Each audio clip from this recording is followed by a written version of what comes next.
প্রায় ৩৭ দিন হয়ে গেল, বৃষ্টি হয়নি। বিভৎস গরম আর দাবদাহ গোটা রাজ্যবাসীর প্রাণ যেন কেড়ে নিচ্ছে। এটা সবে এপ্রিলের ১২। এবছর এপ্রিলের প্রথম সপ্তাহের পর থেকেই রেগুলেটর পুরোটাই ঘুরিয়ে পাখা চালাতে হচ্ছিল।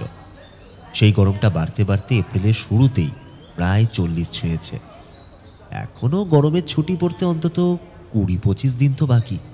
ক্লাসের মধ্যে অনিশ বলে উঠল, দেখেছিস, গতকাল গোটা রাজ্যে মোট ৬ জন মারা গেছে।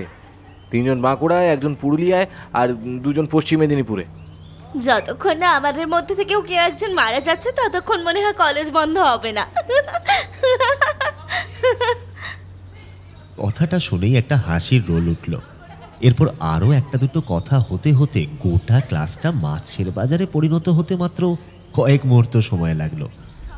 অসম্ভব প্রাণান্তকর গরমেও এইরকম হাসি গল্পগুজব একমাত্র এই বয়সেই চলতে পারে। ছেলেমেয়েগুলো সবাই তাদের জীবনের এমন একটা সময় রয়েছে যখন কোনো কিছুই অসম্ভব বলে মনে হয় না, কোনো অন্ধকারই অন্ধকার মনে হয় না। জীবনী শক্তি আর ইচ্ছে দিয়ে গোটা পৃথিবীর ঘূর্ণনটাকে উল্টো দিকে ঘুরিয়ে ফেলার মতো ইচ্ছাশক্তি কাজ করে এই সময়টাতে। বয়স বাড়ার সাথে সাথে যে উদ্যমহীনতা ও জরার প্রলেপ মানুষের উপর পড়তে থাকে, তার কিছুমাত্র এদের উপর এখনও ছায়া ফেলতে পারেনি। হঠাৎ এর মধ্যেই ক্লাসরুমে ঢুকে রাকিব বলল, তোরা প্লিজ চুপ করবি? এই গরমে এমনিতেই টেকা যাচ্ছে না, তার উপর আবার। লম্বা চওড়া ছেলেটা কথাটা যে খুব ক্ষীণ স্বরে বলল তা নয়, অথচ ২৯টা ছেলেমেয়ের মিলিত কণ্ঠস্বরের কাছে তার গলার আওয়াজ কোথায় যেন চাপা পড়ে গেল। একটু হতাশ দৃষ্টিতে সবার দিকে তাকাতে তাকাতে রাকিব বুঝল তার অস্তিত্বটা ঘরের বেশিরভাগ লোকজন বুঝতেই পারেনি। তারা যেমনভাবে এই দুর্ধর্ষ গরমে কলেজ খুলে রাখা ও নিয়মিত ক্লাস নেবার জন্য কলেজ কর্তৃপক্ষের পিতৃদেবের ষষ্ঠী পুজো করছিল, তা বাধাহীনভাবে করে যেতে লাগলো। এমন সময় দেখা গেল একটি রোগা চেহারার মাঝারি উচ্চতার ফর্সা মেয়ে ক্লাসের মধ্যে ঢুকে বলে উঠল, সবাইকে চুপ করতে বলা হচ্ছে তো। এটা ক্লাসরুম না মাছের বাজার? ক্লাসের মধ্যে এত কথা আসে কোত্থেকে? এই রোগা চেহারার মানুষটার গলা থেকে যে এইরকম প্রবল তীক্ষ্ণ উচ্চ স্বর ভেসে আসতে পারে তা যারা শোনেনি তাদের পক্ষে বিশ্বাস করা বড়ই কষ্টকর। আর যারা শুনেছে বা মানুষটাকে কাছ থেকে দেখেছে তারা জানে এই উচ্চস্বরে ভেসে আসা নির্দেশ অমান্য করলে অনর্থ ঘটতে পারে। বলাই বাহুল্য মুহূর্তের মধ্যেই ক্লাসরুম চুপ করে গেল। এবার একটু চরিত্রগুলোর সঙ্গে পরিচয় আসা যাক। বঙ্গবাসী কলেজের অ্যানথ্রোপোলজি ডিপার্টমেন্ট, এটা ৪২ নম্বর রুম, যেখানে সেকেন্ড সেমিস্টারের ছেলেপেলেরা বসে আছে। না, আজকে তাদের ক্লাস ছিল না। SM এবং GS দুজনেই ক্লাস নেবে না বলে জানিয়ে দিয়েছিল গতকালই। তা সত্ত্বেও তাদেরকে আজকে কলেজে আসতে হয়েছে।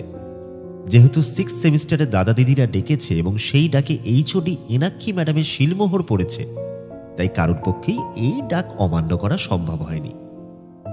এবার আসা যাক রোগা চেহারার মেয়েটির পরিচয়। ওর নাম শতসী গাঙ্গুলি।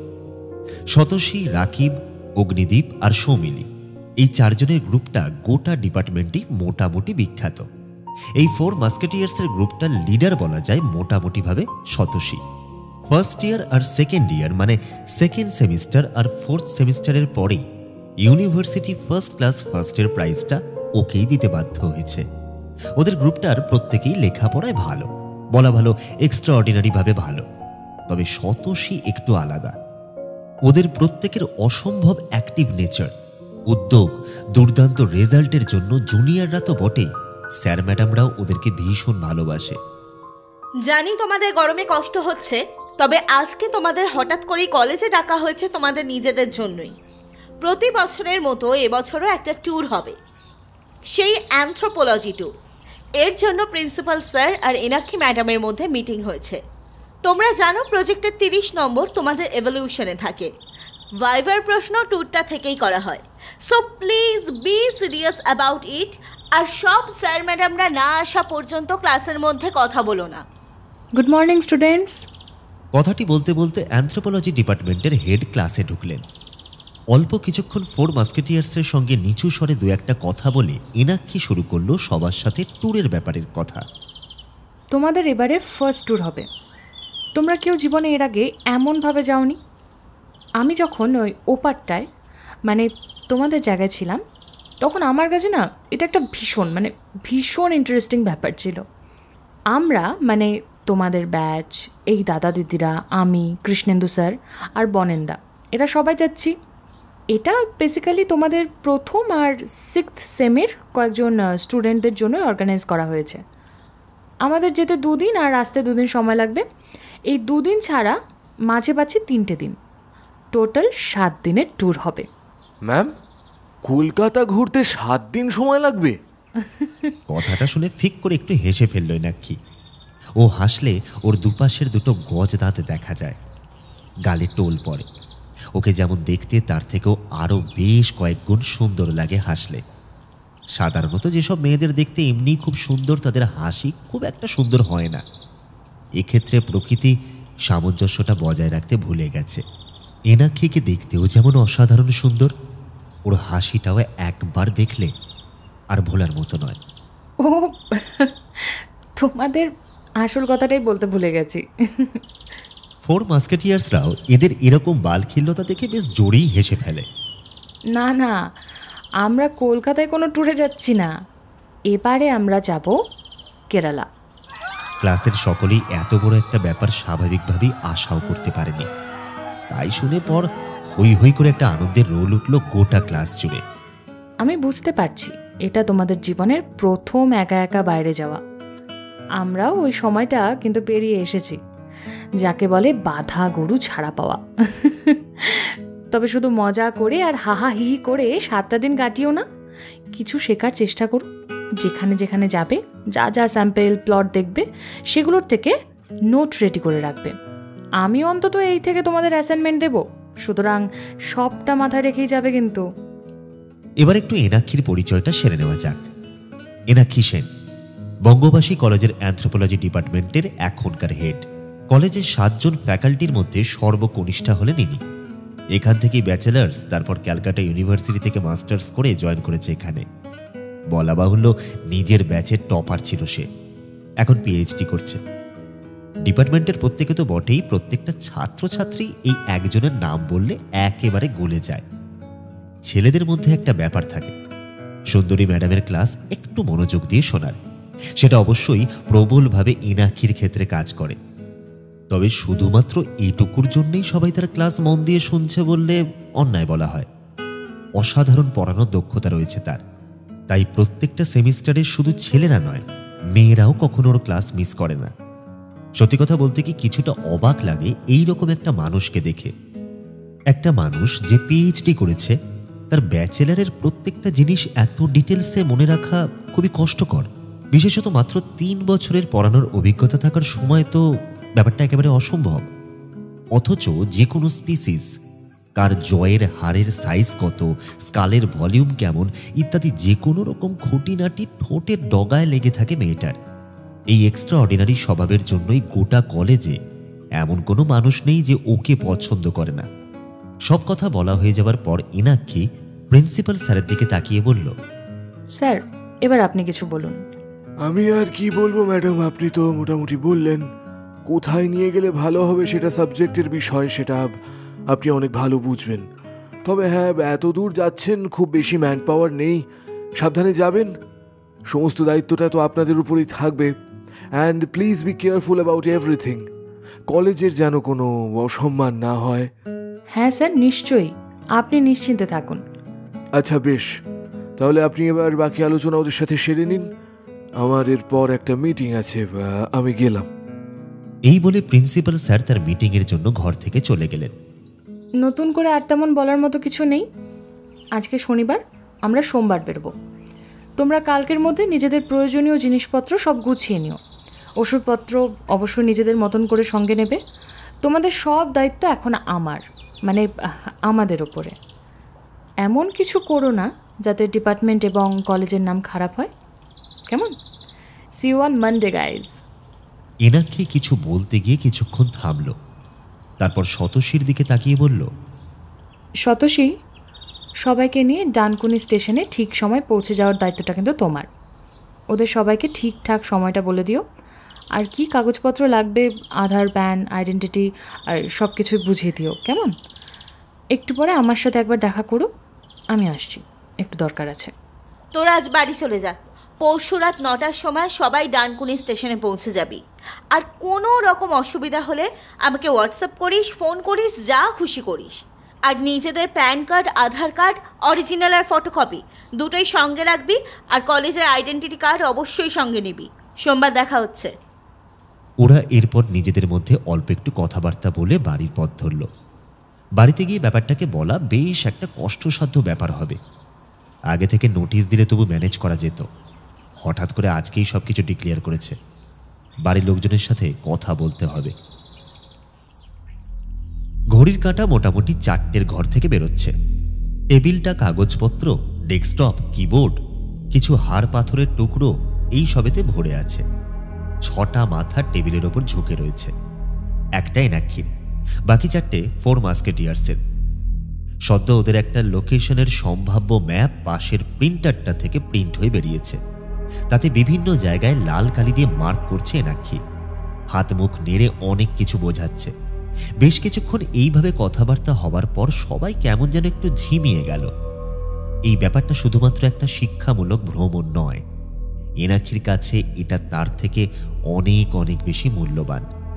ভ্রুকুটি কুটিল অবস্থায় সে ভাবছে, সত্যি যা ভেবেছিল তা পাওয়া যাবে তো। 4টে উৎসাহী ছেলে মেয়েকে এতক্ষণ ধরে সে গোটা পৃথিবীর সব জায়গা জমি একসময় জুড়ে থাকার ইতিহাস থেকে শুরু করে কেরালার এই জায়গাটাতেও যে একটা আফ্রিকান ট্রাইবের ব্যবহার করা অস্ত্রশস্ত্রের খোঁজ, ভাগ্য ভালো থাকলে কিছু হাড় পাওয়া যাবে, এমন সব কিছুও বলেছে। সত্যি পাবে তো? হতাশা তার একার আসবে না। গন্ডোয়ানার ফরমেশনের জায়গা থেকে আফ্রিকান জিনিসপত্রের অনেক কিছুই ভারতে থেকে যাওয়া বা ইভলিউশনের দিক থেকে এক হওয়ার কোনো বিরোধী যুক্তি আসার কথা নয়। সেক্ষেত্রে এনাক্ষীর প্রেডিকশন মেলার সম্ভাবনা অনেকটাই বেশি। কিন্তু যতক্ষণ না স্পটে গিয়ে কোনো এভিডেন্স পাওয়া যাচ্ছে ততক্ষণ পর্যন্ত পুরো জিনিসটাই কিন্তু একটা হাইপোথিসিস। 4টে সাবজেক্টিভ ছেলে মেয়ে বুকের মধ্যে আশা পোষণ করছে। এই ব্যাপারটা ঘিরে মনের মধ্যে যে একটা প্রবল সম্ভাবনা তৈরি হচ্ছে না তা কিন্তু নয়। ম্যাম, নতুন জিনিসপত্রের ওপর এখানে তেমন একটা কাজ হয়েছে বলে আমি কিন্তু দেখতে পাচ্ছি না। যা পাচ্ছি সেগুলো তো সবই অলরেডি ডিসকভার্ড। তাহলে আমরা সাইটগুলোতে খুঁজবই বা কি, আর ওদের বলবই বা কি? আর আপনি যে বলছেন ওখান থেকে পরীক্ষা নেবেন, আমি এত সহজে হেরে যাব না। যেটার খোঁজ করছি সেটা নিয়ে আগে কাজ না হলেও আছে, নিশ্চয়ই আছে। আমার বিশ্বাস আমরা ওখানে গিয়ে পৌঁছলে আর যেমন প্ল্যান করলাম সেই অনুযায়ী স্পটগুলো খুললে পাবো, নিশ্চয়ই পাবো। আগে কেউ কখনো যা পায়নি তা যে আজও পাওয়া যাবে না এমন তো হয় না। তাহলে কোনো ডিসকভারি কখনো হতোই না। এটা আমাদের কাছে একটা ভীষণ বড় সুযোগ। যেভাবেই হোক করতে হবে। মাইনিং বা কোনো কিছু করার মতো ম্যান পাওয়ার আমাদের কাছে থাকবে না। স্টোন এভিডেন্সের উপর ভিত্তি করেই সব কিছুকে বেশি পরিমাণে খুঁজতে হবে। এটা কিন্তু ঠিক বলেছেন ম্যাম। কোনো কিছুর ওপরই আগে কাজ হয়নি। পেপার নেই মানেই যে সেটা পাওয়া যাবে না তা তো নয়। এমনও হতে পারে আপনি হয়তো প্রথম এই ব্যাপারটা এইভাবে ভাবছেন, সেখানে না গেলে সত্যি মিথ্যে কিছুই তো আগে জানা যাবে না, তাই না? তাই আমার মনে হয় আগে থেকে হতাশ না হওয়াই ভালো। একদম ঠিক বলেছিস। আচ্ছা, আজ অনেক দেরি হয়ে গেছে, অলরেডি 5:15 বাজে। তোদেরকেও প্যাকিং করতে হবে। তাহলে সোমবার রাত ঠিক 9:30 আমরা মিট করছি স্টেশনে। এই বলে এনাক্ষী উঠে দাঁড়ালো। সবাই নিজেদের মধ্যে একটু কথাবার্তা বলে বেরিয়ে পড়ল। ওরা 4জন ট্যুরটা নিয়ে ভীষণভাবে এক্সাইটেড। বাড়িতে ফিরেও কিছুক্ষণ কনফারেন্স কলে আড্ডা হলো। দেখতে দেখতে এসে গেল সেই কাঙ্ক্ষিত দিন। যাওয়ার দিন রাত 9:30টার সময় সবাই ডানকুনি স্টেশনে পৌঁছে গেছে। সঙ্গে লাগেজ খুব একটা বেশি নেই। তাদেরকে প্রথমে এটা শেখানো হয়েছে যে বাইরে যাওয়ার সময় অনেক বেশি লাগেজ কখনোই করতে নেই। প্রতি বছর ফার্স্ট ইয়ারের ট্যুরটা কলকাতাতেই হয়, সেক্ষেত্রে এবারটা ভীষণ রকমের ব্যতিক্রম। ফার্স্ট ইয়ারের ছেলেমেয়েরা তো আনন্দে একরকম গদগদ হয়ে আছে। 4টে ছেলে মেয়ে বাকি সবাইকে খুব সামলে রাখছে। এনাক্ষী এখনো আসেনি। বাকি স্যার ম্যাডামরা এসে গেছেন। দেখতে দেখতে ট্রেনের অ্যানাউন্সমেন্ট হয়ে গেল। ট্রেনের আগমন বার্তা শুনে সবাই একটু নড়ে চড়ে বসল। তারপর নিজেদের জিনিসপত্র নিয়ে আস্তে আস্তে সবাই নির্দিষ্ট প্ল্যাটফর্মের দিকে এগোতে লাগলো। আর বেশিক্ষণ নেই, 15 মিনিট পরেই বিবেক এক্সপ্রেস ছাড়বে। ঠিক এই সময় সবাই দেখল ট্রেনটা ধীরে ধীরে প্ল্যাটফর্মে ঢুকে পড়েছে। সবাইকে হাতের ইশারায় চটপট ডেকে নিল স্যার ম্যামেরা। ট্রেন প্ল্যাটফর্মে ঢুকতেই ওরা রিজার্ভ কামরায় উঠে নিজেদের সিটে বসে পড়ল। যাত্রী উঠিয়ে 15 মিনিট পর ট্রেনটি মন্থর গতিতে প্ল্যাটফর্ম ছেড়ে এগোতে লাগলো। ট্রেনে করে ওদের পৌঁছতে 2 দিন সময় লাগলো। প্রথম দিন সারা রাত সবাই হই হুল্লোড় করে কাটালো। অনেকজন ছিল, ফলে ওদের কোচটায় ওদের বাইরের লোকজন খুব একটা কেউ ছিল না। সারা রাত গান করে গল্প করে আড্ডা দিয়ে কাটালো ওরা। তার পরের দিনটাও সকাল থেকে বেশ আনন্দে কাটলো। একসঙ্গে এতজন মিলে যাওয়ার আনন্দটা হলো 2 দিন ব্যাপী। এমন ট্রেন জার্নি হলে এতটুকু বোরিং লাগে না। সেদিন রাতে সবাই খুব ভালো করে ঘুমালো। ম্যাডামদের কড়া নির্দেশ ছিল এই দিনও রাতে জাগলে পুরো ট্যুরটাই আসলেই মাটি হয়ে যাবে। যে উদ্দেশ্য নিয়ে এসেছে তাতে বেশ পরিশ্রম রয়েছে। রোদে রোদে ঘোরাঘুরি হবে, শারীরিক ধকল যাবে, তাই ভালো করে ঘুমের খুব প্রয়োজন। সেদিন রাত্রে সত্যি ভালো করে সবাই ঘুমালো। পরদিন সন্ধেবেলা কোল্লাম পৌঁছালো। ম্যাম, আমরা তো স্টেশনে পৌঁছে গেলাম, এবার আপনার প্ল্যানটা বলুন। এইবার আমাদের এখান থেকে গাড়ি করে তেনমালা যেতে হবে। ওখানেই হোটেলে রেস্ট নিয়ে সেখান থেকে আমরা গাড়ি করে যাব সেনুরনি বন্যপ্রাণী অভয়ারণ্য। মোটামুটি সেখানেই স্পটগুলো পরপর রয়েছে, প্রায় 2 ঘন্টার পথ। আচ্ছা চলো সবাই, গাড়ির যা সময় বলা আছে তার এখনও 8 ঘন্টা বাকি। আমরা ডিনারটা সেরে নিই কেমন? এখান থেকে অনেকটা পথ আবার যেতে হবে। প্রায় 2 ঘন্টা পর সবাই তেনমালা এসে পৌঁছালো। পূর্ণিমার চাঁদের আলোয় চারিদিক একদম আলো হয়ে আছে। দূরে ছোট ছোট পাহাড় দেখা যাচ্ছে। সবাই এই দৃশ্য দেখে ভীষণ ভীষণ খুশি। অল্প কিছুক্ষণ হোটেলের বাইরের রাত্রি নৈশব্দ উপভোগ করলো সবাই। এরপর সবাইকে নিয়ে টিচাররা রুমে গেলেন। একটা রুমে 2 জন করে থাকবে। ছেলেদের মেয়েদের আলাদা ব্যবস্থা করা হয়েছে। স্যার ম্যাডামদের প্রত্যেকের জন্য আলাদা আলাদা ঘর। ওরা যখন এসে পৌঁছালো তখন অলরেডি অনেকটাই রাত হয়ে গেছে। সবাই নিজের ঘরে গিয়ে ফ্রেশ হয়ে হোটেলে খেয়ে নিল। যেহেতু আজ রাত হয়ে গেছে তাই আজকে আর বিশেষ কাজ হবে না। ঠিক হলো একটা ঘরে সবাই মিলে কিছুক্ষণ গল্পগুজব করবে। কিন্তু নির্দিষ্ট সময়ে সবাইকেই ওই ঘরে দেখা গেল একমাত্র এনাক্ষীকে ছাড়া। এনাক্ষী যখন ফিরল তখন প্রায় মাঝরাত। 4 মাস্কেটিয়ার্স ছাড়া বাকি সবাই যে যার ঘরে চলে গেছে। রাকিব বলল, ম্যাম আপনি কোথায় গিয়েছিলেন? আপনাকে সন্ধ্যা থেকে দেখতে পেলাম না। কালকে ট্যুরটার একটু ব্যবস্থা করতে গিয়েছিলাম রে, কয়েকটা জিনিস ঠিকঠাক করতে হতো, তাই একটু বেরিয়েছিলাম। এরপর কেউ আর খুব একটা কথা বলল না। এমনিতেই সকলে ভীষণ পরিমাণে ক্লান্ত ছিল, তাই ঘুমোতে চলে গেল। পরের দিন সকালে ব্রেকফাস্ট করে সবাই রেডি হয়ে বেরিয়ে পড়ল। ওদের গন্তব্য এখান থেকে গাড়ি করে মিনিট 20 রাস্তা। তারপরেই শুরু তেনমালা ইকো ট্যুরিজমের জঙ্গল। ওদের কাছে পারমিশন আছে, সুতরাং বাধা দেওয়ার কেউ নেই। এই জায়গাটার নাম ডেন্স ফরেস্টের মধ্যে পড়ে না। একটু দূরেই সেন্থুরুনি নদী বয়ে চলেছে, যার নামে এই অভয়ারণ্যের নাম। জঙ্গলে ঢোকার কিছুক্ষণ পরেই ডান দিকে বহু প্রাচীন একটা পাথরের তৈরি মূর্তি দেখে সবাই মুগ্ধ হয়ে গেল। তার উপরে শতাব্দী প্রাচীন পুরু শ্যাওলার স্তর। মূর্তিটাকে অনেকক্ষণ ধরে দেখেই তারা ভীষণ পরিমাণে মুগ্ধ হয়ে রয়েছে। আরেকটু এগিয়ে গিয়ে তারা নদীর পাড়ে বিখ্যাত ঘোড়াটি দেখতে পেল। আরও বেশ কিছুক্ষণ জঙ্গলের মধ্যে কয়েকটা স্পটে ঘুরে কিছু পাথর নিয়ে দুপুরের দিকে গাছের তলায় বসল। এখানে ওরা জিরোবে, সঙ্গে কিছু খাওয়া দাওয়াও করবে। স্টুডেন্টস, এবার তোমরা খাতা পেন রেডি করো। আমি একটা ছোট করে গল্প বলবো, সেটা নিজেদের মতো নোট করবে, তাহলে পরে বুঝতে সুবিধে হবে। সবাই একসাথে উৎসাহ নিয়ে মন্ত্রমুগ্ধের মতো এনাক্ষীর কথাবার্তা শুনতে লাগলো। বলে রাখি, তোমরা জঙ্গলে ঢোকার সময় যে মূর্তিটা দেখলে, এটা আবিষ্কার হয়েছিল ওই 60-এর দশকে। এখন আর্কিওলজিক্যাল সার্ভে অফ ইন্ডিয়ার অধীনস্থ এটা। এখানকার একটা ট্রাইবালদের দেবতা উল্লামের মূর্তি বলে জানা গেছে এটাকে। ট্রাইবের লোকজন প্রধানত মহামারী, প্রাকৃতিক দুর্যোগের হাত থেকে বাঁচার জন্য এর পুজো করত। বহু পুরনো জায়গায় বহু বছর ধরে ক্ষয়ে গেছে, ফলে আসল মূর্তিটা অনেকটাই বিকৃত। আমরা ফিরে গেলে আসল মূর্তিটার ছবি তোমাদেরকে আমি দেখাবো। হ্যাঁ, এটা এখানকার উপজাতির ধ্বংসের দেবতা। এছাড়াও যে গুহা তোমরা দেখলে সেটারও একটু ইতিহাস আছে। এটি প্রাচীন সিন্ধু সভ্যতা থেকেও পুরনো একটি নদী উপত্যকা সভ্যতার সাক্ষ্য বহন করে। আরও যা যা প্রশ্ন করল সবই এনাক্ষী খুব সুন্দর করে বুঝিয়ে দিল।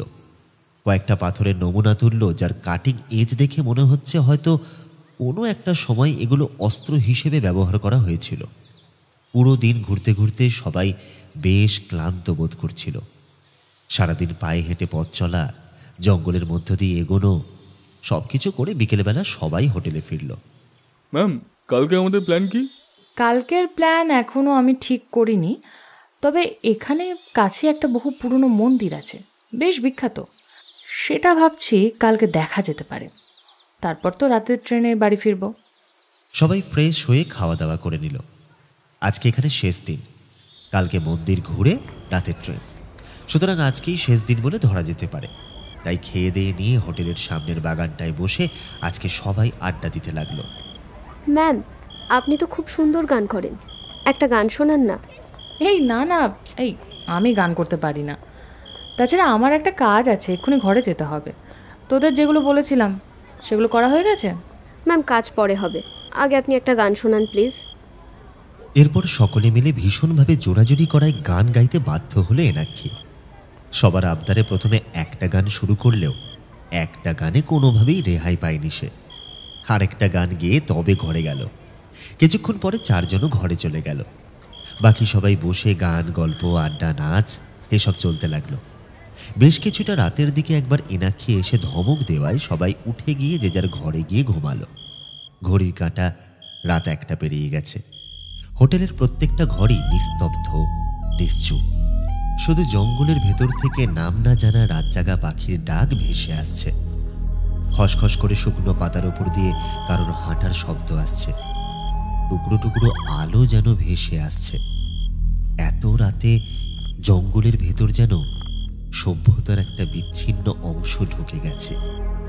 কে বা কারা আলো নিয়ে ঘুরছে, নিস্তব্ধতাকে ভেঙে দিচ্ছে।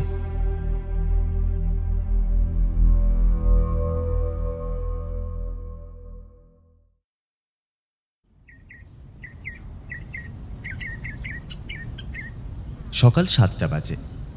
হোস্টেলে এখনো সবাই ঘুমোচ্ছে, কিন্তু এনাক্ষী অনেক আগেই জেগে ল্যাপটপের সামনে বসে কি সব করছে যেন। এমন সময় দরজায় একটা টোকার শব্দ হতে উঠে গিয়ে সে দরজাটা খুলল। 4 মাস্কেটিয়ার্স দাঁড়িয়ে আছে। তোমরা তোমরা চলে এসেছো? বলো, খবর কি? সবাই ভেতরে এসে বসলো। ম্যাম, আপনি যেমন বলেছিলেন আমরা দুটো স্পটই কালকে খুঁজেছি, কিন্তু কোনো গুপ্তধন বা অন্য কিছুর সন্ধান কিন্তু পাইনি। তবে কি এখানে? তবে এখানকার একটা মন্দিরে কিছু গুপ্তধন রয়েছে, যেটা দেবীর সম্পদ, এই এখানকার লোকাল লোকজনরা বলছিল। আরে দেবীর সম্পদের কথা জানি, সেটা পাওয়ার কথা বলছি না। আরও অনেক অনেক পুরনো কিছু আছে। যা আছে সেগুলো এর আগে কেউ কখনো জানে না বা শোনেনি। লোকাল লোকজন নয়, সরকার নয়, কেউ নয়। যেগুলো পেলে আমরাই প্রথম পাবো, আমাদের প্রথম চিনবে। আর হ্যাঁ, আরেকটা কথা, এইসব বিষয় নিয়ে লোকাল লোকের সঙ্গে একদম কথা বলতে যাবে না। এনাক্ষী শতসী আর রাকিবকে উদ্দেশ্য করে বলল, তোমরা কিছু পেলে? ম্যাম, আপনি যেভাবে বলেছিলেন আমরা সেভাবেই খুঁজেছি, কিন্তু আমরাও কিছু খুঁজে পাইনি। হ্যাঁ ম্যাম, আমরা তন্ন তন্ন করে খুঁজেছি। আপনি যে যে জায়গায় বলেছিলেন সব খুঁজেছি, কোথাও কিচ্ছু পাইনি। উফ, কি অবস্থা! কিভাবে খুঁজবো, কোথায় খুঁজবো? এত দিনের অপেক্ষা, খাটুনি, সময় সবই কি তবে নষ্ট? কেমন হতাশ আর পাগলাটে স্বরে বলে ওঠে সে। আপনার কষ্টের ফল আপনি নিশ্চয়ই পাবেন ম্যাম। আপনার এত বছরের রিসার্চ চেষ্টা এগুলো বিফলে যাবে না ম্যাম। আচ্ছা, আমাদের এইভাবে খোঁজ না করে একটু অন্যভাবে খোঁজ করলে হয় না? হয়তো যে জায়গাগুলোর কথা আমরা ভাবছি সেখানে নেই, অন্য কোথাও থাকতে পারে। হতে পারে। যাকগে, সবাইকে বলো রেডি হয়ে নিচে চলে আসতে, না হলে আর ট্রেন ধরতে পারবো না কিন্তু। আমরা সবাইকে রেডি হতে বলেই এসেছি। সবাই ব্যাগপত্র গুছিয়ে নির্দিষ্ট সময়ে হোটেল থেকে চেক আউট করলো।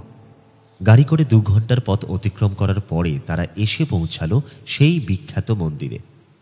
জঙ্গলে ঘেরা পথ থেকে একটু উপরে তৈরি হয়েছে সুপ্রাচীন এই মন্দিরটি। 1 থেকে 1.5 কিলোমিটার হেঁটে সেই মন্দিরে পৌঁছতে হয়। মন্দিরের আরাধ্য দেব সম্ভবত বিষ্ণুর কোনো অবতার হবেন হয়তো। নর্থ ইন্ডিয়ান কোনো দেবদেবীর প্রতিমার সাথে হুবহু মিল নেই। পাহাড়ের উপর পাথর কেটে কেটে তৈরি করা বিশাল মন্দিরটা বাইরে থেকে খুব একটা বোঝা যায় না। জঙ্গলে প্রায় পুরোটাই ঢাকা। উপরে উঠে এলে বোঝা যায় কি বিশাল পরিমাণ স্থাপত্য লুকিয়ে রয়েছে জায়গাটায়। পাহাড়ের নিচ থেকে সবাই পুজো দেওয়ার সামগ্রী মিষ্টি কিনে উপরে উঠছে। ওরাও সবাই তাই করল। বিশাল বড় মন্দিরের চারপাশ ঘুরে পুজো দিয়ে পাহাড়ের উপর থেকে আশপাশে ছবি তুলতে লাগলো। কিছুক্ষণ পর গোটা দলটাই আস্তে আস্তে নিচের দিকে নামতে লাগলো। এরপর ফেরার প্রস্তুতি। 6 জন একটু বিষাদগ্রস্ত অবস্থায় নামছে, বাকিরা বেশ আনন্দিত। গোটা দলটার একদম শেষে রয়েছে এনাক্ষী। মন্দিরে ওঠা সিঁড়িটার জায়গায় জায়গায় প্রচুর সাধু সন্ন্যাসী ধরনের লোকজন বসে রয়েছে। তাদের মধ্যে একজন হঠাৎ করে এনাক্ষীকে অদ্ভুতভাবে ডাকল। এনাক্ষী চকিতে পিছন ফিরে তাকিয়ে দেখল একজন লোক তার দিকে তাকিয়ে বলছে, পিশাচকে বশে রাখা কঠিন, সে সাধককেও হত্যা করে ফেলে। এই রক্ষাকারী কবচ পিশাচকে শেষ করতে পারে। এই নাও, রুদ্রাক্ষের এই রক্ষা কবচ। সাধনা করার সময় এটা পরেই সাধনা করবে। সবটা শুনে নিয়ে এনাক্ষী ওনাকে আবারও প্রণাম করে ওখান থেকে চলে এলো। আর বাইরে গিয়ে দেখলো সবাই ওর জন্য দাঁড়িয়ে আছে। অপেক্ষা করানোর জন্য আমি দুঃখিত। চলো এবার যাওয়া যাক। কিছুক্ষণ আগেই অ্যানাউন্স করেছে যে আর কিছুক্ষণ পরেই শালিমার সুপারফাস্ট স্টেশনে ঢুকবে। সবাই নিজের নিজের মতো করে বসে ট্রেনের জন্য অপেক্ষা করছে। আরও একবার ট্রেন আসার ঘোষণা হতেই সবাই উঠে দাঁড়িয়ে গেল। আর ট্রেন আসতেই সবাই ট্রেনে উঠে গেল।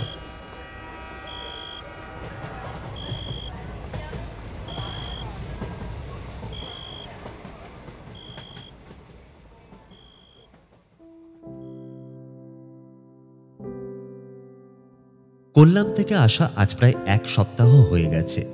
সবার জীবন সাধারণভাবেই চলছে। আবারও এই গরমেই কলেজের ক্লাস শুরু হয়েছে। সবাই কলেজ আসছে।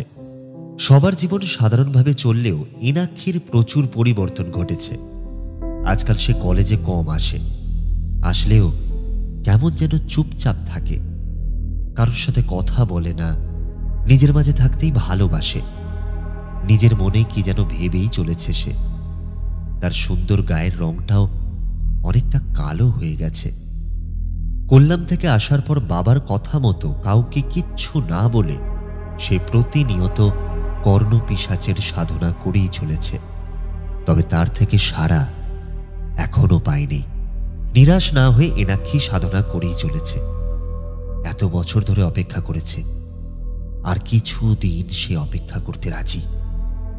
এইবার যতই সময় লাগুক, সে নিজের নাম ইতিহাসের পাতায় ছাপাবেই, এটাই তার পণ। শতশীদের সাথেও তার এখন ঠিকমতো যোগাযোগ হয় না। শতশীরা একদিন তার সাথে দেখা করতে গিয়েছিল, তবে এনাক্ষী ওদের বলেছে ওই ইনফরমেশনটা ভুল ছিল।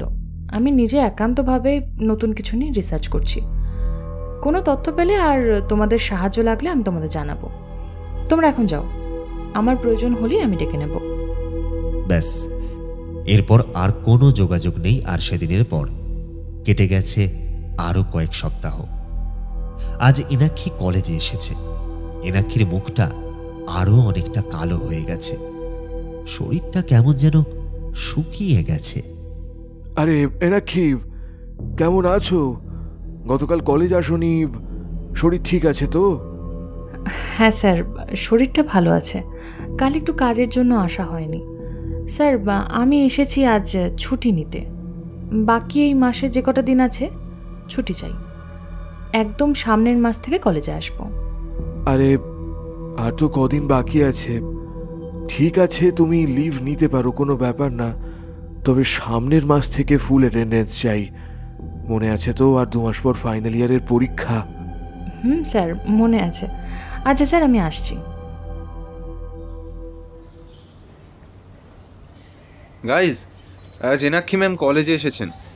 আমার প্রচুর প্রশ্ন আছে, জেনে নেবো আজ ওনার কাছ থেকে। সেই ম্যাম যদি আমাদের ক্লাস না করায় তাহলে আমরা সবাই ফেল। ম্যাম তো এসেছিল, তবে ছুটে নিয়ে আবার বেরিয়ে চলে গেছেন। কি? তাহলে আমার প্রশ্নের উত্তর কাকে জিজ্ঞেস করব? ম্যামের ব্যাপারটা কি বলতো? আমাদের কিছু জানাচ্ছেন না, আর নিজেও ঠিক মতো কলেজে আসছেন না। আমার কি মনে হয় জানিস তো, ম্যাম কিছু একটা নিয়ে বেশ গভীর রিসার্চ করছেন। দেখছিস না কেমন একটা কালো হয়ে গেছে, আর শুকিয়েও গেছে। আর জানিস তো, ম্যামের চুলগুলো না কীরকম রুক্ষ শুষ্ক। আমি তো বাইরে প্রথমে দেখে পাগল ভেবেছিলাম, পরে ভালো করে দেখলাম ওটা ম্যাম। সৌমিলির কথা শুনে রাকিব আর শতসী জোরে জোরে হাসতে লাগলো। এই শোন না, আজ আমরা ম্যামের বাড়ি যাব, কেমন? জাসুসি করতে। হ্যাঁ একদম। ওরা আরও কিছু কথা বলতো, তার আগেই ক্লাসে স্যার চলে আসে।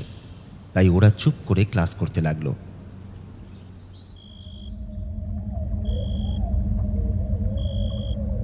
আজ অমাবস্যা। পুরো পৃথিবী যেন কালো হয়ে আছে। কেউ যেন পৃথিবীর ওপরে এক দোয়াত কালি ফেলে দিয়েছে, তাই মনে হচ্ছে।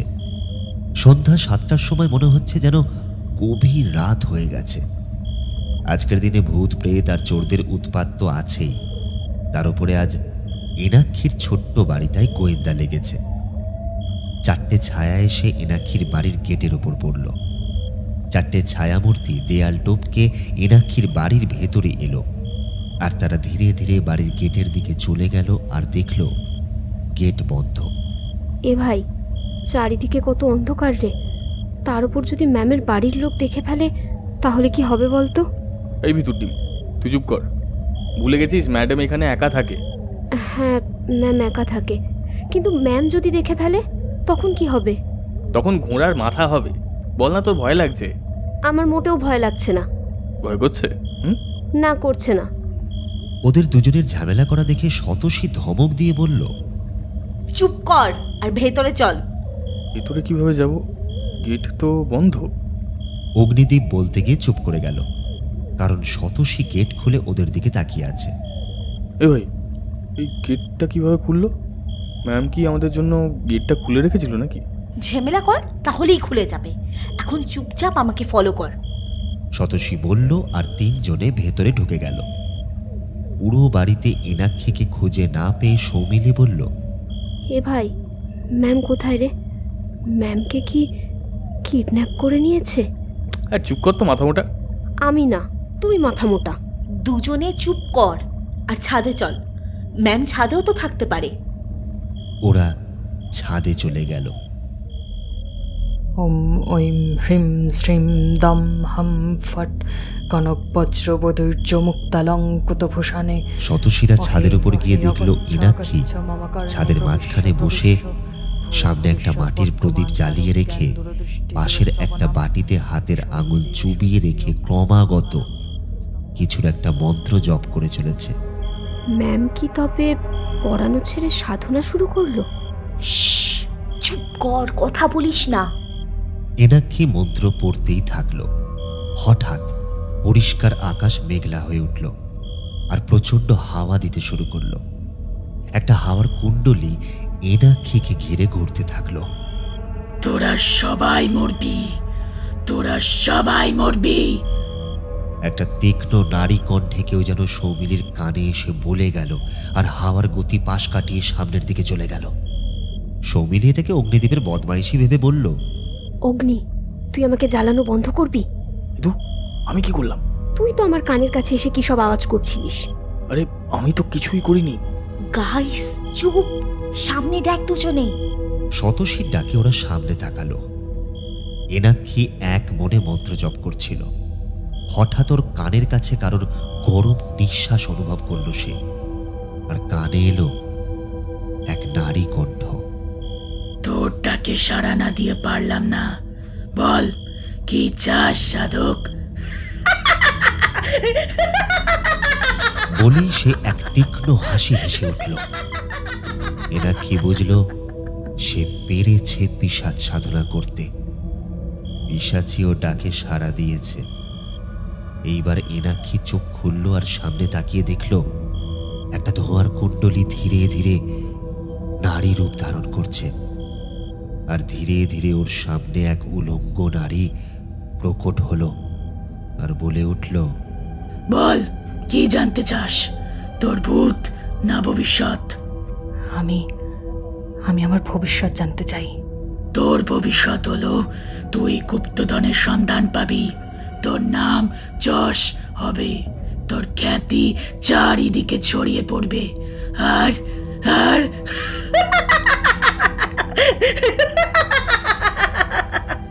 জানতে চাস কোথায় রাখা আছে সেই বহুমূল্য ধন? যক্ষিণীর হাসি শুনে সিঁড়িতে দাঁড়িয়ে থাকা শতসীদের হাড় হিম হয়ে গেল। এনাক্ষী মাথা নাড়িয়ে হ্যাঁ বলতেই পিশাচি ওর সামনে ঝুঁকে এসে কানে কানে কি যেন বলল আর হাওয়ায় মিলিয়ে গেল। এসব দেখে শতসী, সৌমিলি আর অগ্নিদীপ যেন ভয়ে জমে গেছে। ওরা ওখানে দাঁড়িয়ে বিস্ফারিত চোখের সামনে তাকিয়ে আছে। ওরা যা দেখলো সেটা দেখে ওদের বাকশক্তি যেন হারিয়ে গেছে। সেই পুরনো ধনের সন্ধান পেয়ে এনাক্ষী তো মহা খুশি। সে প্রদীপ নিভিয়ে পিছন ফিরে নিচে আসতে গিয়ে শতসীদের বিহ্বল হয়ে দাঁড়িয়ে থাকতে দেখে অবাক হয়ে গেল। ওদের কাছে গিয়ে জোরে বলে উঠল, তোমরা এখানে কি করছো? এনাক্ষীর কথায় সবার বিহ্বলতা কাটতে ওরা সামনে এনাক্ষীকে দেখে বেশ ঘাবড়ে গেল। শতসী কিছু বলবে তার আগেই এনাক্ষী শান্ত গলায় বলল, তোমরা নিচে এসো। এই বলে সে নিজেও নিচে চলে গেল। নিচে গিয়ে এনাক্ষী হাত মুখ ধুয়ে এসে হল রুমে বসে ওদের প্রথমে জল খেতে দিল। তারপর বলল, তোমাদের বলেছিলাম নতুন কিছু জানলে আমি তোমাদের বলবো। তো শোনো, তোমরা যাকে দেখলে সে হলো পিশাচী যক্ষিণী, যে মানুষের ভূত ভবিষ্যৎ বলতে পারে, সাথে সাধককে অজানা তথ্য দিতে পারে। আমি আজ প্রায় 1 মাস ধরে ওর সাধনা করছি, আর আজ দেখা পেলাম আর সন্ধান পেলাম সেই গুপ্তধনের। আমরা কালকেই বেরোই কেরলের উদ্দেশ্যে। শতসীরা 3 জন স্তব্ধ হয়ে শুনতে লাগলো। তারপর নীরবতা কাটিয়ে শতসী জিজ্ঞেস করল, আপনার কানে কানে কি বলে গেল? ঠিকানা বলে গেছে। আমরা যে মন্দিরে গেছিলাম, সেই মন্দির আর স্টেশনের মাঝামাঝি যে জঙ্গল আছে, সেই জঙ্গলের উত্তর দিকে একটা বহু প্রাচীন যক্ষিণীর মন্দির আছে। সেই মন্দিরের পাশ দিয়ে মাটির নিচে একটা গুপ্ত সুড়ঙ্গ গেছে। সেই সুড়ঙ্গ বরাবর নিচে নামলেই পেয়ে যাব আমরা আমাদের খোঁজ। তাই আমরা কালকেই যাব আর নিজের চোখে দেখে আসব আর ছবি তুলে নিয়ে আসব। তারপর সেটা সরকারকে জানাবো। পরের দিন ওরা যথাসময় স্টেশনে পৌঁছে গেল আর ট্রেনে চেপে পড়ল গন্তব্যের উদ্দেশ্যে। 2 দিন পর সকালে ওরা পৌঁছালো স্টেশনে আর গিয়ে উঠল স্টেশনের কাছের একটা হোটেলে। সারাদিন হোটেলে থেকে বিকেলবেলায় বেরোবে জঙ্গলে যাওয়ার জন্য। হোটেলে পৌঁছে ওরা ফ্রেশ হয়ে খাওয়া দাওয়া সেরে জঙ্গলে যাওয়ার জন্য যা যা প্রয়োজনীয় সব কিছু নিয়ে একেবারে প্রস্তুত হয়ে নিল। ফাইনালি আমার স্বপ্ন সত্যি হবে। আমার নাম ইতিহাসের পাতায় স্বর্ণাক্ষরে লেখা হবে। হ্যাঁ ম্যাডাম। আচ্ছা চলো, রেডি তোমরা? এবার বেরিয়ে পড়ি আমরা। এই বলে এনাক্ষী আর তার 4 ছাত্রছাত্রী বেরিয়ে পড়ল জঙ্গলের উদ্দেশ্যে। ওরা হোটেল থেকে একটা গাড়ি নিয়ে নিল আর সেটাতে চেপে পাড়ি দিল। ঘণ্টাখানেক দাঁড়িয়ে থাকার পর ওরা জঙ্গলের বাইরে গাড়িটাকে দাঁড় করিয়ে পায়ে হেঁটে যেতে শুরু করলো জঙ্গলের ভেতরে। সন্ধ্যা অনেকক্ষণ আগেই নেমেছিল। এখন জঙ্গলে বেশ ভালোই অন্ধকার। চারিদিকটা কেমন যেন ছমছম করছে। প্যাঁচার ডাকের সাথে মিশে আছে আরো বিভিন্ন পশুর ডাক। সৌমিলি ভয়ার্ত কণ্ঠে বলে উঠল, আচ্ছা ম্যাম, বলছি কি দিনের আলো থাকতে থাকতে এলেই ভালো হতো না? চারিদিকটা না বড্ড অন্ধকার, আর তার উপরেই বড় বড় গাছ, যেন মনে হচ্ছে গিলে খাবে। এই ভিতর ডিমটা তো দেখছি শুধু শুধু ভয় পায়। এই চল চুপচাপ। অগ্নিদীপ টর্চ ফেলে আগে যেতে যেতে বলল। সৌমিলি আর কিছু না বলে চুপচাপ হাঁটতে লাগলো। সবার প্রথমে শতসী, রাকিব হাঁটছে, তারপর অগ্নিদীপ, আর সব শেষে সৌমিলি। সৌমিলি খুব ভয়ে ভয়ে পা ফেলছে। ওর মনে হচ্ছে কেউ যেন ওর পিছু পিছু আসছে, আর অনেকগুলো চোখ যেন ওদের দিকেই তাকিয়ে আছে। সৌমিলি হাঁটার গতি বাড়িয়ে দিল আর অগ্নিদীপের পাশে পাশে হাঁটতে লাগলো। এনাক্ষী কম্পাস দেখে এগিয়ে চলেছে ভেতরের দিকে, আর ওর পিছনে বাকি সবাই। যত জঙ্গলের ভেতরে যাচ্ছে ততই জঙ্গলের ঘনত্ব যেন বাড়ছে। সৌমিলি চারিদিকে লাইট ফিরিয়ে দেখতে গিয়ে একটু পিছিয়ে গেছিল। ওর মনে হলো ওর কানে যেন কারোর নিঃশ্বাস পড়ছে, আর সে যেন ওর দিকে হাত বাড়াচ্ছে। বহু সাহস করে পিছন ফিরে দেখল কেউ নেই, তাই ও আবার হাঁটতে শুরু করলো। তবে ও ছাড়াও অন্য কারোর হাঁটার শব্দও শুনতে পাচ্ছে। পাতার উপর দিয়ে কেউ যেন দৌড়াদৌড়ি করছে। সৌমিলি আরেকটু এগিয়ে গিয়ে দেখলো সবাই দাঁড়িয়ে আছে। ও গিয়ে ওখানে ওদের সাথে দাঁড়িয়ে পড়ল। এনাক্ষী ম্যাপের ওপর কম্পাস বসিয়ে এইবার কোথায় যাবে সেটা দেখছিল। সৌমিলিও সেটা ঝুঁকে দেখছিল। হঠাৎ কাঁধের উপর একটা হাতের স্পর্শ পেতেই ও চিৎকার করে উঠল। আর ওর চিৎকার শুনে এনাক্ষী চমকে গিয়ে বলল, কি হয়েছে? ম্যাম, আমার কাঁধে কে যেন হাত রেখেছে। ভূত। সৌমিলি ভয় পেয়ে শতসীকে জড়িয়ে ধরল। এই, তোরা দুজনেই বদমাইশিগুলো একটু বন্ধ করবি? আমার আর ভালো লাগছে না কিন্তু। আরে ভাই, আমি ওকে কিছু করিনি, তোরা কেন বিশ্বাস করছিস না বলতো? আচ্ছা চলো আর কিছুটা, তাহলেই তো আমরা পৌঁছে যাব। সবাই আবার হাঁটতে শুরু করলো। বেশ খানিকটা যাওয়ার পর ওরা একটা পুরনো মন্দির দেখতে পেল, যেখানে একটা মূর্তি রাখা, যার ওপর ভাগটা সুন্দর নারীর মতো আর নিচটা কাঠের পুতুলের মতো। আমরা পৌঁছে গেছি, এই সেই জায়গা। এবার গুপ্ত দরজা পেলেই হয়ে যাবে। এনাক্ষী বলল আর খুঁজতে শুরু করলো। বেশিক্ষণ খুঁজতে হলো না, মন্দিরের গা ঘেঁষেই নিচে নেমে গেছে সেই রাস্তা। ওরা সবাই একে অপরের পিছনে লাইন বেঁধে নিচে নামতে শুরু করলো। সুড়ঙ্গের সিঁড়িগুলো বড্ড ছোট ছোট, তবে অল্প কিছুটা গিয়েই মাটির নিচে যেন একটা বিরাট সাম্রাজ্য। বেশ অনেকটা জায়গা জুড়ে একটা ঘরের মতো তৈরি করা আছে। ওরা সবাই সেই ঘরের ভেতরে চলে গেল। ঘরের ভেতর ঢোকার মধ্যেই চোখে পড়ল অনেক রকমের মূর্তি, বেশ সুন্দর কারুকার্যের মূর্তি। মূর্তিগুলোকে পিছনে ফেলে ওরা ধীরে ধীরে ভেতরে চলে গেল। ভেতরে গিয়ে টর্চের আলো ফেলে দেখতে লাগলো ঘরটাকে। ঘরের দেওয়ালে একই মূর্তির চিত্রাঙ্কন করা। টর্চের আলো চারিদিকে ফেরাতেই সামনের ঘরে একটা বড় বাক্স দেখতে পেল। ওরা এগিয়ে গেল বাক্সের দিকে। বাক্সটার কাছে গিয়ে দেখলো একটা বড় তালা ঝোলানো। এনাক্ষী তালা দেখেই সেটার চাবি খুঁজতে লাগলো। পুরো ঘর খুঁজে দেখলো একটা ছোট কুলুঙ্গি বানানো আছে। সেই কুলুঙ্গিতে রাখা আছে একটা মূর্তি, আর তার সাথেই বাক্সের চাবি। এনাক্ষী গিয়ে সেখান থেকে চাবিটা নিয়ে তালা খুলতেই ওদের চোখ ধা দিয়ে গেল। সেখানে রাখা আছে বাক্স ভর্তি সোনা, হীরা, মণিমুক্তা, স্বর্ণের বিস্কুট, আরো দামি দামি বিভিন্ন মণিমুক্তা। পেয়ে গেছি, সেই বহু পুরনো সম্পদ আমি পেয়ে গেছি। এনাক্ষী চিৎকার করে উঠল। ওর চোখে গুপ্তধন খুঁজে পাওয়ার আনন্দের চেয়ে লোভ বেশি দেখা যাচ্ছে। আরে ভাই, এ তো কুবেরের ধনের মতন রে। সত্যি ভাই, কিছুর খোঁজ করলে এরকম আনন্দ হয় জানতামই না। কি বলিস সৌমিলি? পাশে তাকিয়ে দেখলো সৌমিলি টর্চের আলোতে পুরো ঘরটা ঘুরে দেখছে। শতসী, রাকিব আর অগ্নিদীপও ওর কাছে গেল। পেয়েছি, আমি পেয়েছি। এই এত সোনা আমি পেয়েছি।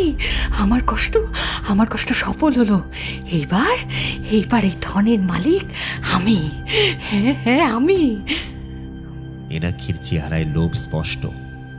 নিজের পিঠে থাকা ব্যাগে এনাক্ষী দুহাত দিয়ে গুপ্তধন ব্যাগে ভরে নিতে থাকলো। তবে ওদের সবার অলক্ষ্যে হঠাৎ ঘরটা কেঁপে উঠতেই এনাক্ষী মনে মনে বলে উঠল, অসময় ভূমিকম্প। তারপর চিৎকার করে বলল, চলো ওপরের দিকে চলো। আর দৌড়তে লাগলো। ওপরের দিকে ওর দৌড়ানোর কারণ কেউ বুঝল না, তবে ঘরটা কাঁপছে ভেবে শতসী, রাকিব, সৌমিলি আর অগ্নিদীপ দৌড় দিল ওপরের দিকে। এক দৌড়ে বাইরে এলো সবাই, আর সেই গুপ্ত দরজাটা বন্ধ করে দিল। ইতিমধ্যে জঙ্গলে সব পশু পাখিরাও দৌড়তে শুরু করেছে ভয়। সাথে শোনা যাচ্ছে পশু পাখিদের প্রচণ্ড চিৎকার। ওরা যে রাস্তায় এসেছিল সেই রাস্তাতেই দৌড় দিল। হঠাৎ সবকিছু এভাবে কেঁপে উঠলো কেন? ভূমিকম্প হচ্ছে, চলো চলো তাড়াতাড়ি। মাটির এত কাঁপুনির মাঝেও ওরা দৌড়তে থাকলো। অনেকক্ষণ থেকে ওরা দৌড়েই যাচ্ছিল, তবে জঙ্গলের পরিবেশটা এখন বেশ গুমট হয়ে আছে। এ যেন কোনো অশনি সংকেত, বড় কোনো ঝড়ের আগের পূর্বাভাস। কিছুক্ষণ থেমে থাকার পর মাটি আবারও কেঁপে উঠল, আর এইবার বেশ ভয়ানকভাবেই দুলে উঠল মাটি। বড় বড় গাছ ভেঙে পড়ার শব্দ শোনা যাচ্ছে, তার মাঝেই ওরা দৌড়চ্ছে। ওরা ভালোই বুঝতে পারল এই জঙ্গলে থাকা এখন মোটেও সুরক্ষিত নয়, তাই ওরা আরও জোরে দৌড় দিল। আর ওরা দৌড়ে জঙ্গলের বাইরে চলে এলো আর গাড়িতে চেপে বসল। সোজা গাড়ি স্টার্ট দিয়ে হোটেলের দিকে এগিয়ে চলল। এই এতক্ষণ দৌড়াদৌড়ির মাঝে কখন যে ইনাক্ষীর কবচটা গলা থেকে খুলে গেছে সেটাও টেরই পেল না। হোটেলে পৌঁছে ওরা নিজের নিজের ঘরে চলে গেল সবাই। ঘরে গিয়ে জল খেয়ে নিজেকে ধাতস্থ করতেই শতশীর মনে হলো সৌমিলিকে সে অনেকক্ষণ দেখেনি। সৌমিলি কোথায়? পুরো ঘরে সৌমিলিকে খুঁজে যখন পেল না, তখন শতশী ছুটল অগ্নিদীপের ঘরের দিকে। এনাক্ষীর ঘরে এনাক্ষী সেই সোনামুক্তগুলো দেখতে থাকলো আর ভাবতে থাকলো,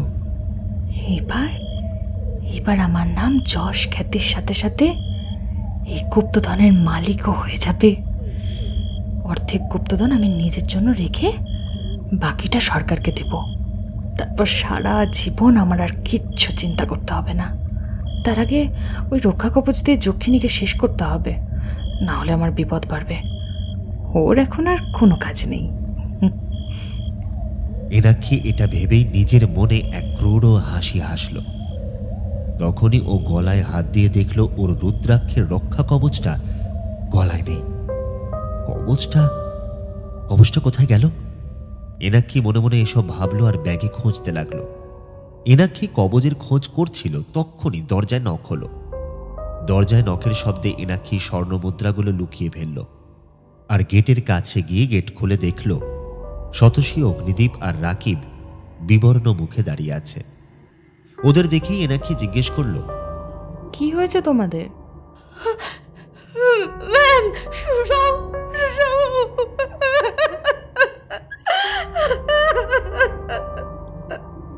এতটা বলেই শতশী কাঁদতে থাকলো। সৌমিলি শুধু শতশীর বন্ধু নয়, ছোট বোনের মতো ছিল। সবার কাছে বেশ রাগী হিসেবে পরিচিত শতশীকে কাঁদতে দেখে এনাক্ষী অবাক হয়ে বলল, কি হয়েছে শতশী, কাঁদছো কেন? শতশী কিছু না বলে কেঁদেই চলেছে। ম্যাম, সৌমিলিকে খুঁজে পাওয়া যাচ্ছে না। রুমেই তো থাকার কথা ওর, দেখো ঘরেই আছে। ওকে আমি রুমে, বাথরুমে, হোটেলে সব জায়গায় খুঁজলাম, কিন্তু কোথাও পেলাম না ম্যাম। এনাক্ষীর মাথায় কিছু একটা আসতেই ও বলল, চলো আমার সাথে। চারজনে বাইরের দিকে দৌড় দিল। ম্যাম, আপনি কি শিওর যে সৌমিলিকে আমরা জঙ্গলেই ফেলে এসেছি? আবার জঙ্গলে যাওয়াটা কি ঠিক হবে? আমার মনে হচ্ছে সৌমিলি জঙ্গলে আছে। ও জঙ্গলে থাকলে ওর বিপদ বাড়বে বই কমবে না। আর তাছাড়া আমার কবচও জঙ্গলে আছে। সৌমিলি, কোথায় তুই? সৌমিলি, দেখ আমরা এসে গেছি, ভয় পাস না, সাড়া দে সৌমিলি। শতশী চিৎকার করে ডেকে উঠল। ওর চিৎকারে কোনো উত্তর পাওয়া গেল না। ওরা জঙ্গলের আরো ভেতরে এসে খুঁজতে থাকলো। পুরো জঙ্গলের চারিদিকে ছড়িয়ে ছিটিয়ে খুঁজতে লাগলো সৌমিলিকে। সৌমিলির তো কোনো সাড়া পাওয়া যাচ্ছে না। ওর কিছু হয়নি তো ম্যাম? সৌমিলির কিছু হলে আমি নিজেকে ক্ষমা করতে পারবো না ম্যাম। আমি আন্টিকে কি জবাব দেবো ম্যাম? আমি কি জবাব দেবো আন্টিকে?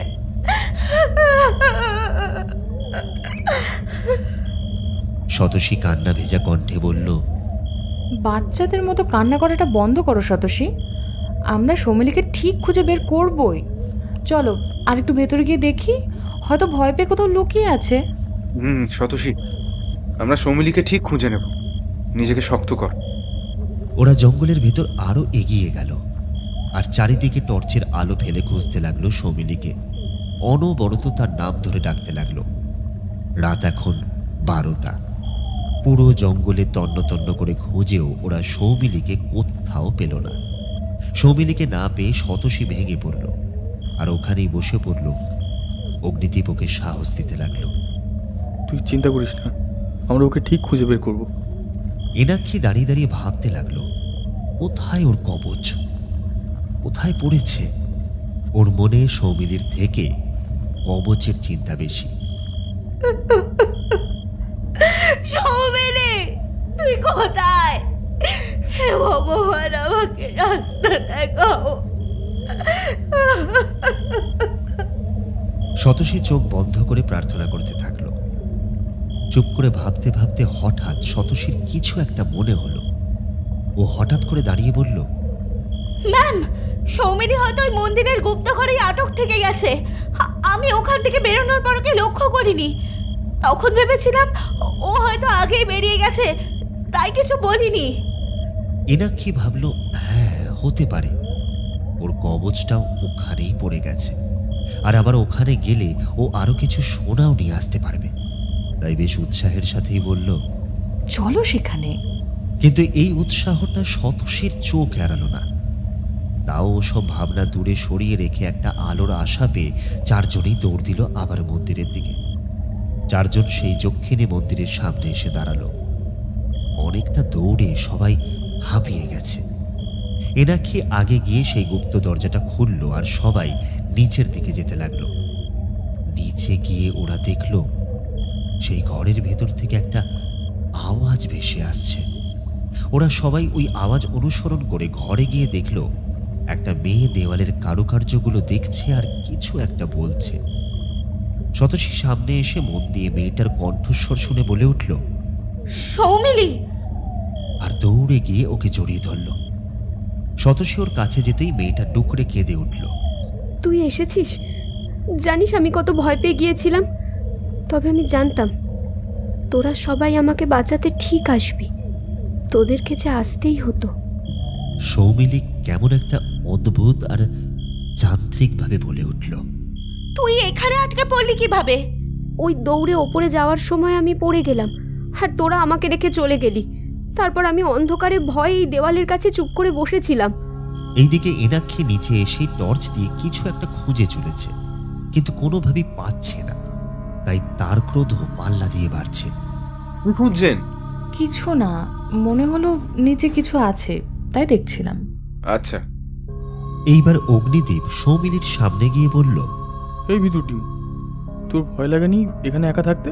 হ্যাঁ, আর তুই আমাদেরকে তো একটা কল করতে পারতিস। জানিস তোর জন্য আমরা কত দৌড়লাম, কত চিন্তা হচ্ছিল তোর জন্য। ফোনটা না পড়ে ভেঙে গেছে, তাই যোগাযোগ করতে পারিনি। এই দেখ। বলেই সৌমিলি কেঁদে উঠল। আর এই কান্না শুনে যে কোনো কারোর হাড় হিম হয়ে যাবে। আচ্ছা সৌমিলি, আর কাঁদিস না, চল এইবার হোটেলে যেতে হবে। তোকে বাড়ি গিয়ে একটা নতুন ফোন কিনে দেব, কেমন? আচ্ছা চলুন ম্যাম।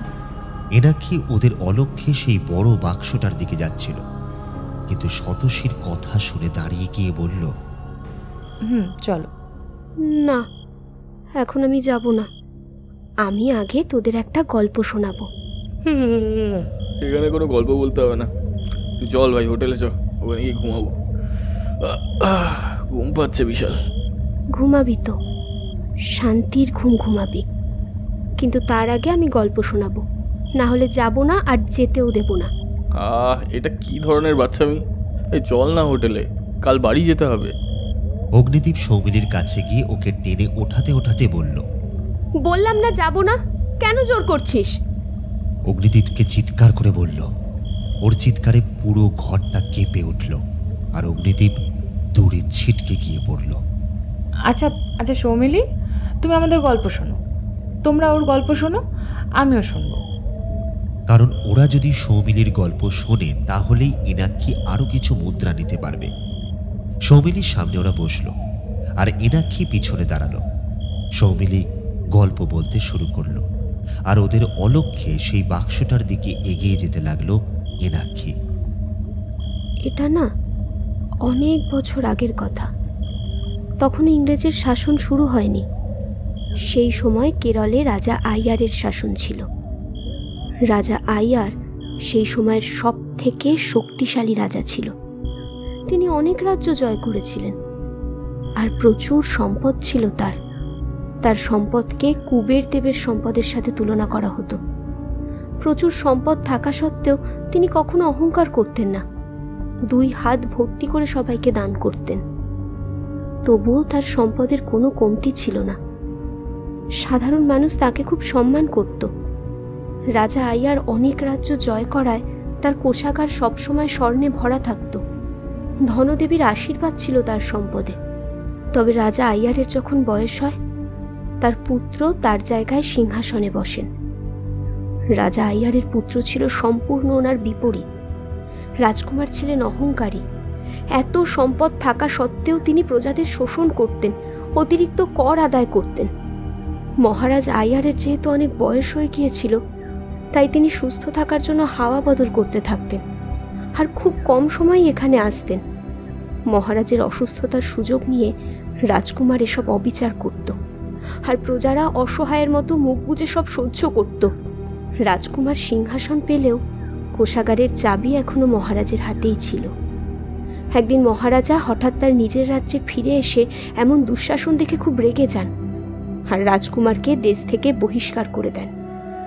বাবার এই 2 হাত ভরা দান করা স্বভাব তার একদম পছন্দ ছিল না। তার উপর আবার এই অপমান সহ্য করতে না পেরে তিনি ষড়যন্ত্র করেন মহারাজকে হত্যা করার। মহারাজ এই ষড়যন্ত্রের খবর জানতে পেরে বেশ চিন্তিত হয়ে যান আর ভাবতে থাকেন কিভাবে এই সম্পদ প্রজাদের বাঁচাবে। তখন তার এই সমস্যার সমাধান দেয় জঙ্গলের আদিবাসী সম্প্রদায়ের রাজা। সেই আদিবাসীর কথা শুনে তিনি সমস্ত সম্পদ একটা বড় বাক্সতে রেখে দেন আর সেই বাক্স গরুর গাড়িতে নিয়ে মন্ত্রী আর বিশ্বস্ত 4 জন সেপাই এই জঙ্গলে আসেন আর জঙ্গলের মধ্যেই আদিবাসীদের সাহায্যে এই মন্দিরে লুকিয়ে রাখেন আর সুরক্ষার দায়িত্ব দেন আদিবাসীদের উপর। এই খবর শোনার পর রাজকুমার জঙ্গলে আসেন। আদিবাসীদের সাথে যুদ্ধ করে মন্দিরের ভেতরের গুপ্ত ঘরে গিয়ে সম্পদ নেওয়ার চেষ্টা করেন, কিন্তু ঠিকমতো যুদ্ধ শুরুর আগেই আদিবাসী রাজা রাজকুমারকে হত্যা করে আর তিনি নিজে মরে যাওয়ার আগে এই মন্দিরের সাধনা করে আর সম্পদ সুরক্ষার দায়িত্ব যক্ষিণীদের ওপর অর্পণ করে যান। তবে রাজকুমার নিজের অপূর্ণ ইচ্ছে নিয়ে মরেছিল, তাই জন্য আজও তার আত্মা এই জঙ্গলে প্রেত হয়ে ঘুরে বেড়ায় আর নিজের সম্পদের রক্ষা করে। একটানা এত কথা বলে থামলো সৌমিলি। ওর চোখে মুখে কি যেন একটা খেলা করছে। শতসী ওর কথা শুনে অবাক হয়ে জিজ্ঞেস করলো, তোকে এসব কে বলেছে সৌমিলি? কিন্তু অগ্নিদীপ, শতসী, রাকিব আর এনাক্ষী সেই দিকে তাকিয়ে দেখল সৌমিলির চেহারায় পরিবর্তন আসছে। শুধু এটাই না, ও আমাকে বলেছে ম্যাডাম প্রথমে খোঁজের ইচ্ছে থাকলেও এত সম্পদ দেখে ওনার মাথা ঘুরে যায় আর উনি লোভে পড়ে নিয়ে যান এখানকার সম্পদ। সবাই এনাক্ষীর দিকে তাকায়। শুধু তাই নয়, তার এই লোভের জন্য আমাদের সবাইকে মেরে ফেলবে ও বলেছে আমাকে। ওই দেখ ও এসে গেছে ও। এই বলে সে অট্ট হাসিতে ফেটে পড়ল। ওরা পেছন ফিরে দেখল অন্ধকারের মাঝে একটা কালো ধোঁয়া, যেটা চোখের পলকে ওদের সামনে এক উলঙ্গ নারীতে পরিণত হলো। এই উলঙ্গ নারীকে দেখে এনাক্ষী বুঝতে পারল এই সেই কর্ণপিশাচী।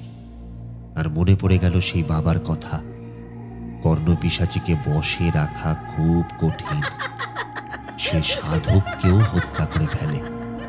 মনে হতেই এনাক্ষীর আত্মা যেন কেঁপে উঠল। মুহূর্তের মধ্যে ঘরটা পৈশাচিক হাসিতে ভরে উঠল। শতসী এইসব দেখে ভয় পেয়ে সৌমিলির হাত ধরে টেনে দৌড়ে পালাতে গিয়ে ওর মনে হলো সৌমিলির হাতটা ওর হাতে খুলে চলে এসেছে। শতসী ওর হাতে সৌমিলির অর্ধেক হাত দেখে ভয়ে চিৎকার করে উঠল। কর্ণপিশাচী আর সৌমিলিকে ওদের দিকে এগিয়ে আসতে দেখে আর ওদের এমন বিভীষিকা রূপ দেখে এনাক্ষী, রাকিব আর অগ্নিদীপ আগে দৌড় দিয়েছিল। রাকিব শতসীর আওয়াজ শুনে ওর দিকে ঘুরে বলল, পালা শতসী। কিন্তু সৌমিলির এমন রূপ দেখে শতসী যেন থমকে গেছে। ও যেন চলাফেরার শক্তিটাও হারিয়ে ফেলেছে। এ কোন সৌমিলিকে দেখছে শতসী? সৌমিলির মাথাটা অর্ধেক হয়ে আছে, চোখের জায়গা দুটো খালি, কেউ যেন ওর চোখ দুটো উপড়ে নিয়েছে। শরীরের বিভিন্ন জায়গা খুবলে নেওয়া হয়েছে, পেট থেকে নাড়ি ভুড়ি বাইরে বেরিয়ে আছে, আর একটা অর্ধেক হাত নিয়ে এগিয়ে আসছে ওর দিকে। শতসীর বোধবুদ্ধি সব যেন লোপ পেয়েছে। কি করবে বোঝার আগেই ওর ওপর ঝাঁপিয়ে পড়ল দুই পিশাচিনী, আর খুবলে খেতে থাকলো শতসীর রক্ত আর মাংস। মুহূর্তের মধ্যে একই ঘটনা ঘটে গেল রাকিবের সঙ্গে। দুজন সাক্ষাৎ বিভীষিকা ঝাঁপিয়ে পড়ে ছিন্ন ভিন্ন করতে শুরু করেছিল রাকিবের দেহটা। ভীষণ চিৎকারে চারপাশ যেন ফেটে পড়ছে। আর্তনাদ বাইরে অবধি শোনা গেল। আর্তনাদ শুনে অগ্নিদীপ থেমে গেল। ওকে থামতে দেখে এনাক্ষী বলল, না থেমে পালাও।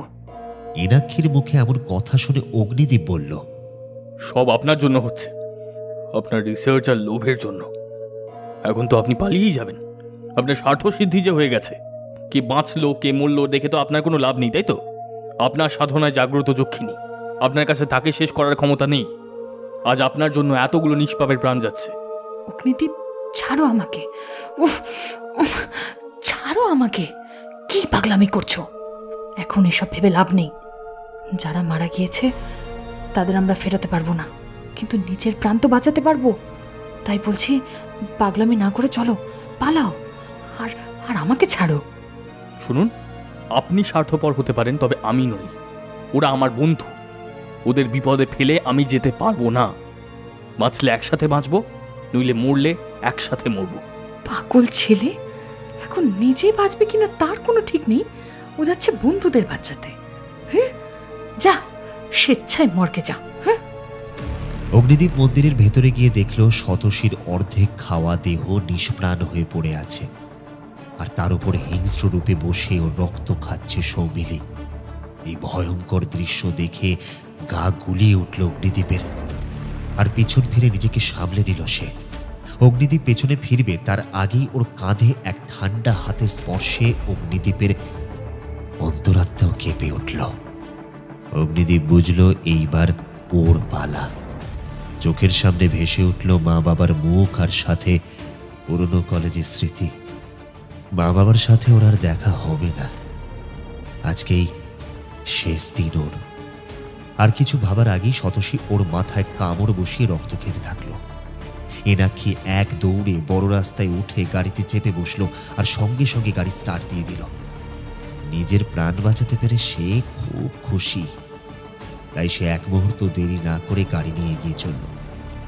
বেশ আনন্দেই ছিল, তাই ড্রাইভ করতে করতে গান গাইছিল। হাইওয়ে ধরে বেশ স্পিডে ছুটছে এনাক্ষীর গাড়ি। হঠাৎই গাড়ি চালাতে চালাতে ঘাড়ের উপর শীতল নিঃশ্বাস পড়তেই এনাক্ষীর রক্ত যেন জল হয়ে গেল। মনে চেপে বসলো এক রাশ ভয়, আর কানের কাছে শুনতে পেল একটা শীতল নারী কণ্ঠ। তোর ভবিষ্যৎ, তোর নাম যশ হবে, খবরের কাগজে ছবি বেরোবে, তবে জীবিত না, মৃত। কথাটা বলেই সে এনাক্ষীর মাথাটা ধরে ঘুরিয়ে দিল, আর মুহূর্তের মধ্যে এনাক্ষীর গাড়িটা সামনের খাদে গিয়ে পড়ল। গাড়িটায় আগুন লেগে গেল, আর সেই ধোঁয়ায় দেখা গেল এক উলঙ্গ নারীর প্রতিচ্ছবি, যে বলছে, পিশাচী যক্ষিণী কানে কানে মানুষের ভূত ও ভবিষ্যৎ বলে দেয়।